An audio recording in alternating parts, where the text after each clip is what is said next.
Idéalvoyance.fr, coaching de vie spirituelle par téléphone, chat et email présente.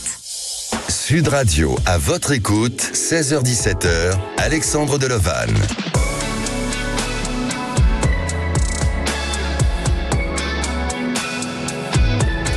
Bonjour à tous, ravi de vous retrouver pour une nouvelle émission et ravi aussi de vous accompagner et de vous guider intuitivement durant cette heure. Alors, vous connaissez le principe de l'émission et pour ceux qui ne connaissent pas encore, vous avez des interrogations, des doutes ou des craintes sur votre avenir, je suis là pour vous répondre au 0826 300 300, mais aussi vous pouvez nous contacter depuis notre adresse email à votre écoute @sudradio.fr. Sud Radio, à votre écoute, Alexandre Delovanne. Et on démarre l'émission aujourd'hui avec Fiona. Bonjour Fiona. Bonjour Alexandre. Bienvenue sur Sud Radio. Merci beaucoup de me recevoir. Et c'est avec grand plaisir. Alors Fiona, vous avez 45 ans, vous êtes des Bouches-du-Rhône et vous êtes à la recherche d'un emploi. Oui. D'ailleurs, vous travaillez dans quel secteur d'activité ? Alors, j'ai aidé dans le commerce, mais je suis en reconversion, donc pour l'instant, j'entame une formation, donc pour l'instant. Vous êtes un peu en attente de faire exactement. cette formation, et vous savez dans quel secteur vraiment voulez-vous diriger ? Dans le sport. Dans le sport. Magnifique. Pour accompagner des athlètes ou Pas des athlètes, non, plutôt des femmes ou des enfants pour les coacher, en fait, les aider à se sentir mieux. Très bien. Et se dépasser. Mais c'est super. Et, Ouais. et cette envie de reconversion, elle vous est venue depuis fort longtemps ou depuis Non, peu ? depuis 2 ans, en fait, depuis 2 ans. D'accord. Par rapport à ce que j'ai pu traverser dans ma vie, ça m'a donné envie de changer. Avant, j'étais dans le commerce, donc rien à voir, mais Oui. voilà. Alors, Fiona, vous fréquentez un homme depuis 2021 Oui, c'est ça. et vous avez eu une relation un peu perturbée avec quelques petites séparations et notamment il y a eu une séparation courante de ce mois de mai, c'est ça ? En fait, au mois de mars, ça a C'est été mars. très, très, très douloureux. Voilà. Oui. Et je pensais que c'était définitif cette fois-ci. Et donc là, on repart sur, on va dire, de nouvelles bases, mais je ne sais pas du tout ce que ça va donner. En fait, mes interrogations, elles sont là.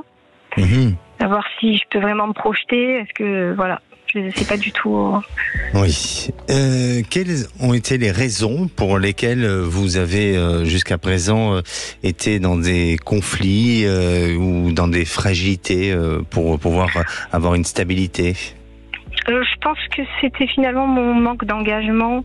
Mhm. J'étais peut-être pas assez à l'écoute et j'ai un peu pris les choses comme des acquis, je pense, puisque la dernière séparation a été vraiment très très douloureuse et m'a fait comprendre beaucoup de choses. Donc ma remise en question, elle est profonde et importante, mais maintenant je sais pas ce que l'avenir me réserve en fait. Mhm. C'est très étrange et là on va remonter vraiment dans le temps, mais quand vous aviez, je rappelle que vous avez 45 ans, mais quand vous aviez 20 ans, c'est-à-dire 25 ans, il y a 25 ans de ça, est-ce que vous avez eu un événement émotionnel qui vous a marqué à vos 20 ans ? Oui. Mhm. Oui. C'est quoi ? J'ai eu un premier mariage, mais qui a été très compliqué parce que mes parents étaient contre. Donc Oui. j'ai eu des gros conflits avec mes parents. Et c'était à cette période-là ? Oui, exactement, ouais. Et oui, parce que je vous dis ça parce que j'ai l'impression que vous êtes resté sur des traumatismes qui sont liés à cet événement-là du passé. Alors bien sûr qu'aujourd'hui, votre histoire, elle est nouvelle, elle est différente et il n'y a pas de comparaison avec ce que vous avez vécu lors de cette période de vos 20 ans. Mais malgré tout, eh bien, vous savez que on somatise, et on somatise des chocs, enfin, ou en tous les cas des événements qu'on a pu vivre auparavant et c'est chez vous, c'est ce qui semble ressortir et c'est ce qui vous amène à cette fragilité. Le bonheur vous fait peur, Fiona ? c'est pas faux. Oui. Le bonheur vous fait peur, c'est comme si pour vous, j'ai vraiment le sentiment que le bonheur n'a qu'une durée limitée et que vous ne vous autorisez pas à être heureuse tout le temps. Et donc, vous, inconsciemment, vous pouvez remettre en question ou faire en sorte de provoquer des événements qui vont fragiliser la relation et qui vont déstabiliser tout ça. Ouais. Il faut que vous soyez en phase avec vous-même, il faut vous aimer. Oui. Est-ce que vous vous aimez ? Oui, maintenant, oui, je fais un gros travail là-dessus, mais vous êtes pile dans le sujet, là. Pourquoi vous en doutiez auparavant ? Non, il y a des choses, des fois, on se remet pas forcément en question, mais j'ai fait un peu de l'auto-sabotage finalement. On en arrive à ce que vous dites là, c'est exactement ce qui s'est passé pendant ces 2 dernières années. Mais voilà, maintenant, les choses, je les prends en main, mais est-ce qu'en face, ça va être accueilli de cette façon ? Vous avez décidé ensemble de reprendre cette histoire, oui. C'est bien ça ? Oui, exactement. Oui. Lui, il est OK ? Oui. Alors, il est sur ses gardes quand même, c'est normal. C'est normal, et puis il faut toujours être sur ses gardes, même quand un couple va bien, il faut toujours faire attention parce que une vie toute rose, pour moi, c'est une vie où on cache certaines choses. Donc il faut quand même être attentif à l'autre et aussi à ce qu'on met en place. Qu'est-ce que vous avez décidé tous les deux pour que votre vie soit meilleure ? Déjà, de l'honnêteté, avoir une vraie honnêteté et puis une vie tournée l'un vers l'autre, mettre le couple en priorité. Donc, on est d'accord là-dessus tous les deux. D'accord. Quel est votre futur projet ? Pour l'instant, je fais tout nouveau, donc je sais pas trop. Dans l'idéal, on aimerait, moi, j'aimerais bien peut-être me marier et puis que ce soit pour la vie. Dans mon idéal, c'est ce que je voudrais après. De construire cette stabilité. Sur laquelle jusqu'à présent, vous avez un peu fragilisé. Écoutez, pour moi, alors après, bien entendu, c'est votre avenir, vous le construisez ensemble, ça ne tient pas qu'à vous, ça tient aussi à votre compagnon et avec ce que vous allez pouvoir apporter en termes d'éléments, mais je sens qu'il y a du potentiel, il y a des possibilités, et surtout, ce qui est important, c'est que vous êtes en train de vouloir changer, de vous remettre en question. Et une personne qui se remet en question est une personne qui a envie d'aller vers du mieux. Donc, c'est ce que vous êtes en train de faire. Votre compagnon, je le sens aussi attaché à vous et je le sens encore ouvrir les bras pour justement accueillir quelque chose de nouveau en vous et de donner cet espoir à du renouveau, à des possibilités, à du potentiel. Donc, pour moi, ça semble être assez positif. Je ne vous dis pas ça par complaisance. Je vous dis ça tout simplement. C'est ce que je ressens, mais il faut encore travailler sur certains petits points, certains éléments. Et je vous ai posé la question sur le côté professionnel dès le début, parce que je crois que ça va jouer aussi, ou en tous les cas, ça aura un facteur très important dans votre équilibre et dans votre stabilité de vie sentimentale et de vie familiale. Donc, n'hésitez pas à gagner de la confiance en vous professionnellement, à exister, à être ce que vous avez envie d'être, et puis ensuite d'avancer vers cette évolution de vie et avec votre compagnon justement. Merci beaucoup Alexandre, merci. Je pourrais revenir vers vous pour faire le point dans quelques temps pour voir si ma formation va aller au bout et si je vais pouvoir faire ce métier, etc. Je vous le conseille fortement. Je vous le conseille fortement. N'hésitez pas à rappeler le standard au 0826 300 300. Je vous remercie infiniment pour votre accueil et merci pour votre aide. Merci à vous. Prenez soin de vous, bientôt. Fiona. Merci. Au revoir. Et nous, on se retrouve dans quelques minutes avec Isabelle. Alors, Isabelle seule depuis 7 ans. Elle est dans une solitude qui commence à la peser. Alors aujourd'hui, elle s'interroge. A-t-elle vraiment fait tout le nécessaire pour rencontrer l'homme de sa vie ? On en parle juste après, le temps d'une pause. Sud Radio, à votre écoute, 16h-17h, Alexandre Delevanne. Et de retour sur Sud Radio, merci d'être à l'écoute de votre émission. C'est le moment de témoigner ou de poser toutes vos questions au 0826 300 300. Aude au standard vous répond. Et avant de retrouver notre prochaine auditrice Isabelle, je vais vous parler du saviez-vous, tout simplement. Vous savez que la complicité est un sentiment encore plus fort que l'amour. On pourrait presque dire qu'il est le ciment de nos relations. Être complice démontre un attachement émotionnel et affectif ainsi qu'une confiance importante en l'autre. Et sans complicité, eh bien, c'est un couple qui a du mal à se construire sur le long terme. N'hésitez pas, vous, à poster vos témoignages, aussi vos expériences sur le groupe À votre écoute sur Facebook. Je rappelle que c'est un lieu de partage, d'échange et qui permet à chacun de retrouver aussi tous les jours des conseils que j'apporte en fonction de nos thèmes, de nos sujets d'émission. Et à présent, j'accueille Isabelle. Bonjour Isabelle. Bonjour Alexandre, et merci infiniment de me recevoir à l'antenne. Merci à vous de votre fidélité à Sud Radio, Isabelle. Vous avez 63 ans, vous êtes de la Haute-Garonne et vous travaillez dans l'enseignement. Oui, je suis professeur et aussi sophrologue. Ah, très bien. Ça permet de compenser le stress que vous pouvez avoir, j'imagine, dans le métier de l'enseignement, de le compenser avec la sophrologie, non ?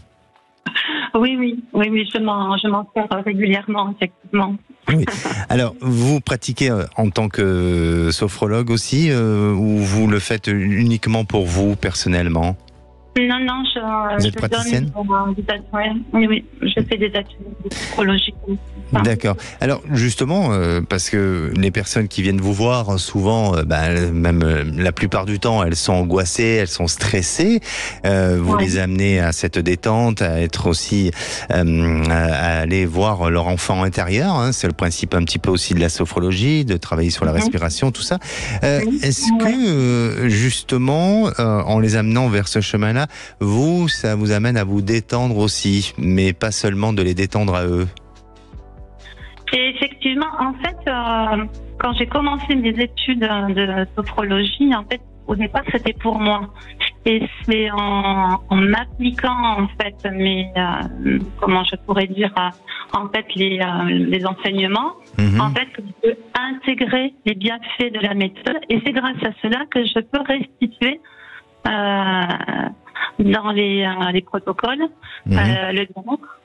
Et effectivement, ça me fait du bien aussi en même temps que je le propose. Oui, très bien. Ouais. Bon, très bien. Mais continuez comme ça, vous êtes sur la bonne voie. Alors, ça fait 7 ans que vous êtes seule, vous avez quitté votre ex-compagnon au bout de 5 ans de relation, c'est l'information que j'ai eue. Et pourquoi vous avez quitté votre compagnon? C'est étonnant parce que justement, vous en parliez tout à l'heure. Vous parliez de complicité. Oui. Et c'est ce qui me manquait terriblement dans nos échanges. Il y a quelque chose que j'attendais, qui était quand même important pour moi, mais presque essentiel, et qui n'arrivivait pas. Du coup, j'étais sans arrêt en train de le solliciter, mais pour des choses qui ne pouvaient pas m'apporter, puisque ça ne lui appartenait pas, en fait. D'accord. Oui. Oui. Et donc, je l'aimais, hein. Je l'aimais quand je l'ai quitté, je l'aimais encore. J'avais des sentiments qui étaient très forts. Du coup, je me suis dit, c'est pas à lui de remplir, de répondre à mes demandes, mais c'est à moi de faire un travail sur moi-même pour m'accepter. Et ensuite, c'est comme ça que je l'ai compris, en tout cas. Que je l'ai entendu. Et vous avez donc décidé en faisant ce travail sur vous-même, vous avez peut-être ou apporté une conclusion à tout ça, de vouloir peut-être arrêter avec cette relation pour redémarrer autrement et différemment. C'est-à-dire que au départ, quand je suis partie, j'ai bien compris qu'il fallait que je me retrouve. Et ensuite, les années ont passé. Je me suis retrouvée, je me suis acceptée. Et ça, j'ai trouvé que c'était très important et grâce aussi à la sophrologie. Et ensuite, maintenant, en fait, mon questionnement, il est que pourquoi, alors que je fais le nécessaire pour aller à la rencontre d'autres personnes, je sors régulièrement, je vois beaucoup de monde, j'organise aussi des sorties collectives, et malgré tout, j'ai l'impression de me sentir transparente. L'impression qu'on ne me voit pas, ou je ne sais pas. Alors je me suis posé la question, est-ce que ça vient de moi? Est-ce que c'est une façon, est-ce qu'il y a quelque chose inconsciemment qui se passe, qui ne permet pas l'ouverture à l'autre?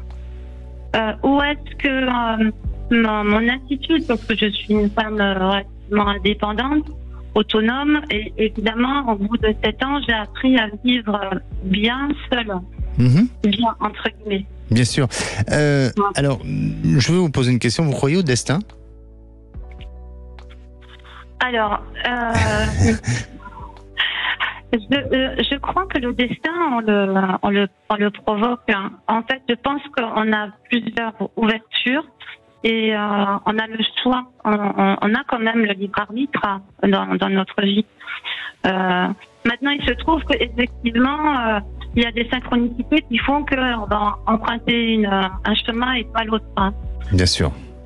Effectivement. Et c'est pour ça que je vous pose cette question-là, parce que pour moi, je crois que tout est une question de destin.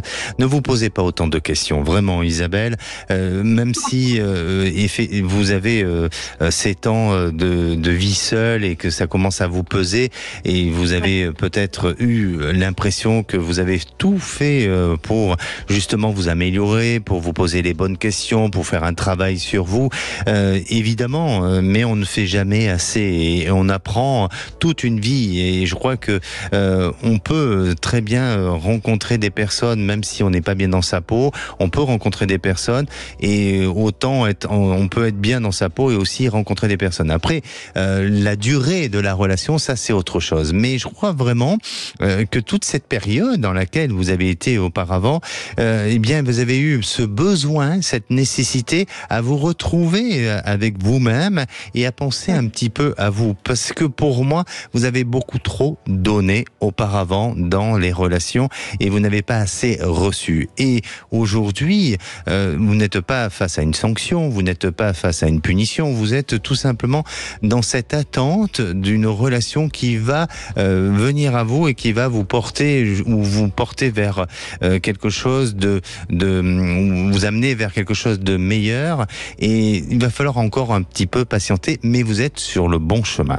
Vous êtes sur le bon chemin, et je crois aussi, et je vous parlais de ce destin, et vous avez si bien répondu, en disant que, eh bien, on se le provoque aussi en fonction de ce qu'on met en place dans notre quotidien, dans notre vie, de nos relations sociales et autres, et de nos activités. Eh bien, effectivement, c'est en rapport avec ça, et vous êtes en train de vous ouvrir vers un autre univers, vers d'autres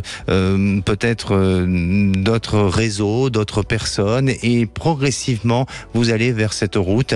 Alors pour moi, entre cette fin d'année et début de l'année prochaine, vous serez amené à rencontrer quelqu'un et à vivre une jolie histoire où ça prendra peut-être forme avec du temps, mais ça se construira avec une stabilité.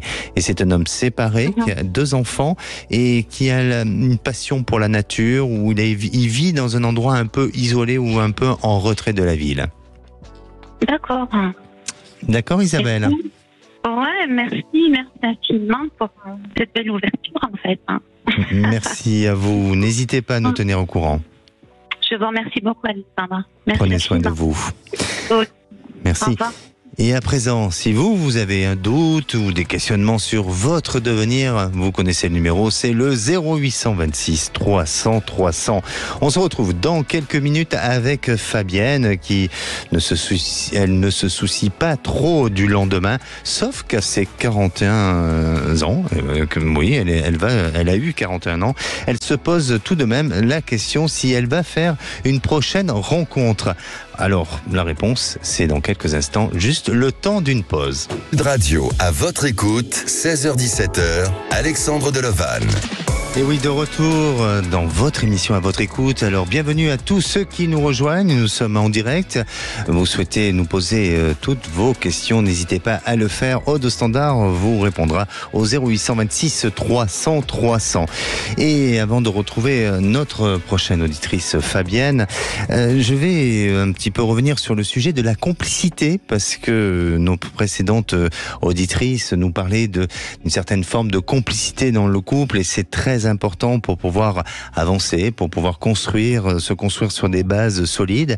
Et est-ce que vous connaissez les 5 langages de l'amour? Le premier langage, c'est bien sûr les paroles valorisantes. Le deuxième, ce sont les services rendus que vous pouvez faire aux autres. Le troisième, c'est les cadeaux. C'est important de se faire aussi des petits cadeaux, quelle que soit la valeur, mais c'est important. Le toucher, c'est important de toucher la personne, et de vivre aussi, le deuxième langage, c'est de vivre aussi des moments de qualité. Vous savez que améliorer la communication pour assurer la solidité de votre couple est en particulier avec la complicité.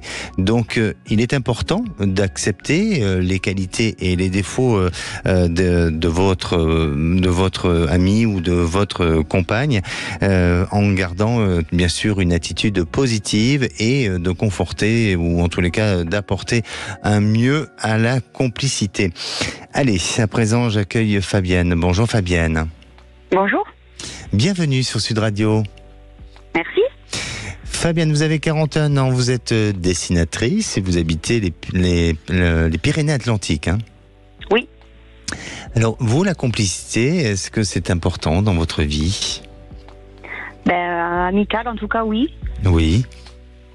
Et puis amoureuse, bien sûr, aussi. Est-ce que ça fait partie des qualités que vous essayez de privilégier? Oui, un petit peu, oui. D'accord. Fabienne, vous avez été jusqu'à présent, vous avez vécu des histoires, et on dit que vous avez eu aussi, vous avez dit que vous avez eu une longue relation de 13 ans. Oui. Et elle s'est terminée en 2017. Oui, tout à fait. Pour quelle raison elle s'est terminée, cette histoire? On n'était pas sur la même longueur d'onde. Je voulais avoir le choix d'avoir un enfant et lui n'en voulait pas, donc je préférais pas continuer au cas où que je veux un enfant. D'accord. Apparemment, vous avez une personnalité où vous êtes une personne qui vit un peu au jour le jour sans trop vous soucier du lendemain. Et est-ce que pour lui, ça a été quelque chose de contraignant? Non, je pense pas. Maintenant, je vis comme ça. À l'époque, je vivais peut-être pas encore comme ça, mais maintenant, je vis au jour le jour, oui. D'accord. J'imagine que vous n'avez pas pu réaliser pour l'instant ce rêve d'avoir un enfant, c'est ça? Oui, tout à fait. Oui. Est-ce que pour vous, aujourd'hui, c'est encore dans votre volonté, dans votre objectif de vie, ou est-ce que c'est quelque chose sur lequel vous avez accepté, intégré? J'accepte de ne pas avoir d'enfant, oui, bien sûr. D'abord, j'ai 41 ans, je n'ai pas d'amis, donc j'imagine que ça va être plus compliqué. Mais oui, je l'accepte, oui. D'accord. Alors, depuis 2017, est-ce que vous avez eu des histoires importantes, ou est-ce qu'il n'y a rien eu de spécial? Si, j'ai eu une petite histoire de 3 ans quand même, qui était bien. Oui. Et puis voilà, ça s'est fini il y a 1 an, et voilà. D'accord. C'était la distance qui nous a séparés. D'accord. À l'âge de vos 28 ans, est-ce qu'il y a eu un événement familial ou sentimental qui vous a marqué? 28 ans, je sais plus trop. Je vous rappelle que c'était il y a peut-être 13 ans de ça. Oui, il y a 13 ans. Ouais. 28 ans, non, je ne sais pas. Vous savez pas? J'étais déjà avec ce garçon, mais après, non, je ne sais pas. D'accord. Il n'y a pas un retour de ce garçon? Non. Non. Et depuis, donc, vous n'avez pas réussi à trouver quelqu'un avec qui il y a une affinité, il y a quelque chose de bon et de positif à construire, hein, c'est ça? Oui, voilà. Est-ce que vous-même, vous mettez tout en œuvre pour essayer de rencontrer des personnes? En tout cas, je rencontre des personnes, oui. Oui. Vous faites quoi exactement pour rencontrer ces personnes? Alors, J'essaye de partager des choses avec eux, donc je vais souvent en montagne avec eux. Oui. Et puis après, je vois si ça me plaît ou pas, et puis si ça continue, si on peut se revoir. D'accord. Et pour l'instant, pas trop. Pour l'instant, pas trop. Qu'est-ce qui jusqu'à présent vous a dérangé dans ces rencontres que vous avez pu faire? J'ai pas eu de coup de foudre ou entre guillemets, j'ai pas accroché quoi. D'accord. Alors, quelle est votre question? Ma question, c'est est-ce que je vais rencontrer quelqu'un? Tout simplement. Et le garder. Oui, de préférence, oui, de préférence. Alors, oui, pour moi, il y a une rencontre qui s'annonce. Bon, bien sûr que je crois que vous êtes, alors je veux pas dire impatiente, hein, mais aujourd'hui, vous avez envie de vous réaliser dans ce sens-là. Ça va demander encore un tout petit peu de temps, mais il semblerait que à la période des beaux jours, il y a une ouverture possible sur une éventuelle rencontre. Alors, vous me parliez tout à l'heure de randonnée, de montagne ou en tous les cas d'activité à ce niveau-là. Eh bien oui, j'ai l'impression que c'est par le biais d'une activité extérieure où vous avez la possibilité de rencontrer cette personne. Ce n'est pas une personne que vous avez connue jusqu'à présent, c'est tout à fait une nouvelle personne. On dirait que, alors c'est très étrange, mais dans la description de cette personne, on dirait que cette personne fait un métier où il porte un uniforme, où il porte une tenue spéciale. Et à partir de là, vous serez amené à peut-être à créer une affinité, à créer un lien forcément de proximité, et pour vous amener à vivre une intimité tous les deux. Pour l'instant, vous n'avez pas rencontré ce genre de personne? Un petit peu. Ah, racontez-nous. C'est deux personnes, alors je ne sais pas trop laquelle c'est, et c'est des uniformes, c'est sûr, les deux. Et quels sont les genres d'uniformes? Par exemple, un infirmier ou un gendarme. Alors, j'aurais tendance à parler plus du gendarme. Parce que je vois un uniforme plutôt foncé que plutôt clair. Et est-ce qu'aujourd'hui, votre affinité, elle se dirige vers plus l'infirmier que le gendarme? Plus vers le gendarme que l'infirmier, alors, mais le je gendarme. ne sais pas trop. D'accord. Parce que pour moi, je pense qu'il y a le gendarme. Alors, il semblerait qu'il y ait plus de possibilités ou de facilité avec l'infirmier que le gendarme, mais le lien peut véritablement se présenter et se faire avec cette histoire de gendarme. D'accord. Alors, ça demande encore un petit peu de temps, mais on parle des beaux jours, hein, donc on y est, hein, même si le temps nous fait des caprices en ce moment, mais on y est quand même à cette période des beaux jours, et il faut ne pas se précipiter, il faut vivre les choses comme vous sentez bon de les vivre, et sans trop précipiter, mais pour moi, vous allez sortir de cette période de fragilité, de cette période un petit peu d'instabilité ou de solitude sentimentale, pour vous installer vers quelque chose de stable et de durable. D'accord. Et vous en êtes où avec ces deux hommes-là? C'est juste une connaissance et rien de plus, hein? On a discuté un petit peu, on a fait des sorties montagne aussi. Oui. Et voilà. Bon, mais écoutez, n'hésitez pas à nous tenir au courant, Fabienne. Ok. C'est gentil, merci. Merci à vous, prenez soin de vous. Merci, vous aussi. Merci. Sud Radio, à votre écoute, Alexandre Delovan. Et la parole est à Astrid. Bonjour Astrid. Oui, bonjour. Bienvenue sur Sud Radio, Astrid. Merci, monsieur Delovan. Oh Alexandre, appelez-moi Alexandre. Ah, merci, Alexandre. Monsieur Delovan, c'est pour l'administration. D'accord. Alors, Astrid, vous avez 55 ans, vous habitez Paris. Et vous travaillez dans le secteur de l'immobilier. Ça va? Ça se passe bien actuellement, l'immobilier à Paris? Non. Non, hein. Ça c'est compliqué. Non. Et avec les JO, là, comment ça se présente? Pas plus. Pas plus, c'est hein. compliqué aussi. Non. D'accord. Alors Astrid, vous avez vécu une période triste. Oui. En 2022, en août 2022, puisque votre mari est décédé. Racontez-nous un petit peu. Et quelle est votre interrogation? Écoutez, suite à son décès, beaucoup de soucis financiers et puis des soucis moraux aussi. Donc, ne sachant pas où je vais, je suis très inquiète. Oui. Quand vous dites soucis financiers, de quel genre de soucis financiers? Il avait des dettes? Oui, beaucoup. Ah, ok. Et vous étiez au courant de ces dettes? Non. D'accord. Alors après, je veux pas jouer l'inspecteur ou quoi que ce soit, mais est-ce qu'aujourd'hui c'est un souci sur lequel vous pensez pouvoir résoudre et dépasser le problème, ou est-ce que c'est quelque chose qui pour vous paraît aujourd'hui insurmontable? Pour l'instant, comme je suis encore dans le flou, ça me paraît pas insurmontable, mais j'ai peur que ça devienne. Que ça devienne. D'accord. Et au-delà des aspects, je dirais financiers, effectivement, il y a cette blessure que personne ne pourra réparer à votre place, évidemment. Est-ce que depuis 2022, vous avez réussi à avancer, à faire le deuil un petit peu de la séparation et de la rupture avec votre mari? Oui, je m'y emploie, en tout cas, j'essaye. Vous y employez, oui. Alors, quelle est votre question? Je voulais savoir justement si j'allais avoir beaucoup de dépenses ou si j'allais avoir des rentrées d'argent.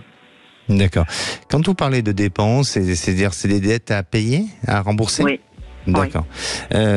Et aujourd'hui, vous n'avez pas encore l'estimation de la valeur de ce qui est à rembourser ou quoi que ce soit? Non, je n'ai pas. Vous n'avez pas. Pour moi, on dirait qu'il y a quelque chose qui va s'établir ou qui va nous donner, je dirais, un résultat et de l'information à partir de cette fin d'été. Alors je ne sais pas si en fonction de chez le notaire ou de ce qui se décide aujourd'hui juridiquement, mais est-ce que la fin de l'été pourrait être une échéance importante? Oui. Oui. Vous avez une date à peu près ou pas? J'attends ça pour le mois de septembre ou octobre, en fait. Ah, alors on est en plein dedans. Bien sûr que effectivement, et vous le savez déjà, puisque c'est un peu votre crainte et votre peur et le sujet de votre appel aussi. Et effectivement, il y a des dettes, il y a des sommes à payer. Mais pour moi, on dirait qu'il y a un capital immobilier sur lequel on peut très bien vendre et permettre de rembourser un peu, de rembourser les dettes tout simplement. Est-ce que c'est possible? Oui. Ah. Mais est-ce qu'il va m'en rester aussi? Il faudra que je me reloge. Oui, il va vous en rester. Il va vous en rester, et j'ai l'impression que vous pouvez être un peu astucieux. C'est-à-dire que quand je parle d'astuce, c'est pas de voler le système ou quoi que ce soit, mais j'ai l'impression que on peut, si vous êtes bien conseillé, vous pouvez en faire en sorte de préserver une somme d'argent pour que ça puisse vous permettre de reloger, et tout en payant aussi les dettes qui restent à payer. Donc pour moi, oui, vous allez vous en sortir. Après, bien sûr que vous en gagnez pas vraiment du bénéfice. J'ai pas l'impression de vous voir avec une grosse somme d'argent, mais je vous sens être un peu protégé par la situation, et ça aurait pu être pire. Mais à la fois, vous allez avoir des bons conseils, et on va vous laisser quand même une certaine forme de souplesse pour justement vous permettre de pouvoir bien gérer tout ça et ne pas vous retrouver complètement asphyxié. Et il semblerait aussi qu'il y ait peut-être un petit allègement au niveau d'une dette qui va vous permettre aussi de donner un peu de respiration à tout ça. D'accord. Et ça, vous voyez ça, cette rentrée d'argent, vous la voyez pour quand? Fin d'année. J'ai l'impression que fin d'année, les choses se mettent en place. Parce que là, à partir de cette rentrée 2024 jusqu'à la fin de l'année, il y a beaucoup de décisions, il y a un mouvement matériel et financier qui vous permet de début d'année 2025 à repartir sur de nouvelles bases et à être beaucoup plus soulagé par la situation. D'accord. D'accord. J'espère. Bon, mais du courage, parce que là, il en faut. De la persévérance, et puis défendez aussi vos droits. Oui, essayez. Merci à vous, Astrid, pour votre témoignage. Merci beaucoup. Merci. Merci. Prenez soin de vous. Et c'est peut-être à vous, pour passer à l'antenne de Sud Radio, si vous tentez votre chance, vous pouvez peut-être y arriver au 0826 300 300. Mais je dirais même plus que vous allez y arriver en le faisant. Allez, on se retrouve dans quelques minutes avec Pauline. Pauline arrive à une période de sa vie où elle doit faire des choix professionnels afin de trouver une certaine stabilité. Alors, va-t-elle y parvenir ? On en parle juste après. Et de retour sur Sud Radio pour cette dernière partie avant de retrouver les vraies voix présentées par Philippe David et Cécile de Minibus.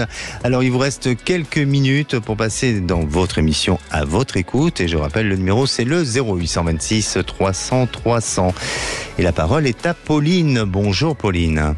Bonjour Alexandre, merci de me recevoir. Avec grand plaisir Pauline, vous êtes en forme ?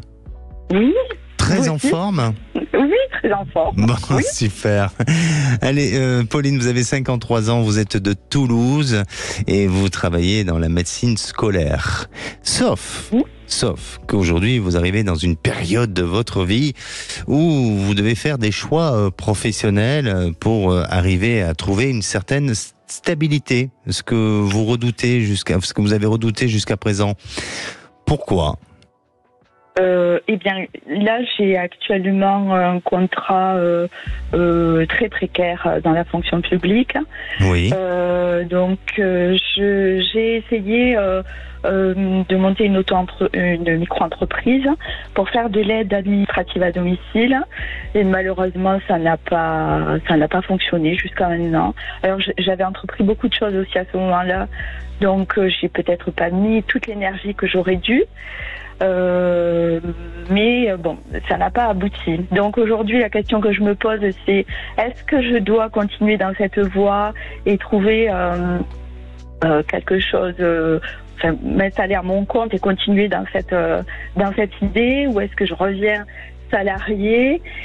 Et si oui, il y a tellement de choses qui m'intéressent que j'ai du mal à canaliser en fait les pistes sur lesquelles je dois m'orienter. Mmh. Du coup, je pars un peu dans tous les sens.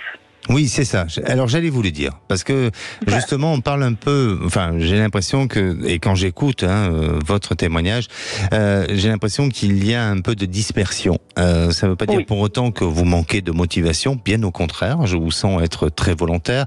Je vous sens vouloir persévérer. Mais très vite, vous allez vous laisser décourager par cette notion de dispersion. Mais peut-être que tout simplement il y a un problème de complexe, peut-être qu'il y a un problème de valorisation que vous n'avez pas eu durant votre enfance ou durant votre début d'activité, quand vous êtes rentré dans le monde du travail actif. Peut-être que est-ce que vous avez eu un bon démarrage à ce niveau-là et est-ce que au niveau familial on vous a valorisé? On ne m'a pas dévalorisé, mais on ne m'a pas valorisé. Mmh. Non.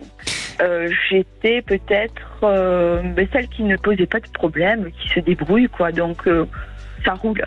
Et ça donc, il n'y a pas de nécessité de faire, d'encourager ou d'en faire plus que ça, quoi. Voilà. D'accord. Je me suis toujours débrouillée, en fait. D'accord. Et les débuts de votre carrière, est-ce que vous avez été valorisé ou est-ce que vous avez vécu des périodes de fragilité? Parce que pour moi, je sens qu'il y a des complexes qui semblent ressortir. Alors, j'ai pu avoir des complexes dans une de mes activités professionnelles. Nous avons eu avec mon mari un restaurant et moi, je n'étais pas du métier. Donc, je me suis lancée là-dedans et nous avons arrêté au bout de quelques années parce que il y avait trop de charges et trop de temps passé et peu de retour sur investissement. Mmh. Du coup, c'est peut-être à ce moment-là et dans cette période d'un secteur qui ne m'était pas familier, que j'ai pu ressentir quelques complexes. Dans mon domaine à moi, tout ce qui est administratif, là je me sens plutôt pas mal et dans mes postes successifs, on m'a plutôt valorisée. D'accord. Alors, à partir de ce projet-là que vous avez construit avec votre mari, le restaurant, est-ce que c'est à partir de ce moment-là où il s'est installé une fragilité professionnelle ?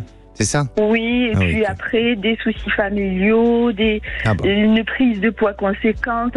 Il y a eu pas mal de choses. D'accord, alors on est dans cette période-là. Effectivement, moi je le voyais un peu avant, mais on est dans cette période-là. Et depuis, vous en êtes resté un peu là, où il y a une empreinte qui est restée marquée en vous et qui ne vous donne pas encore cette possibilité à vous réaliser et à sortir de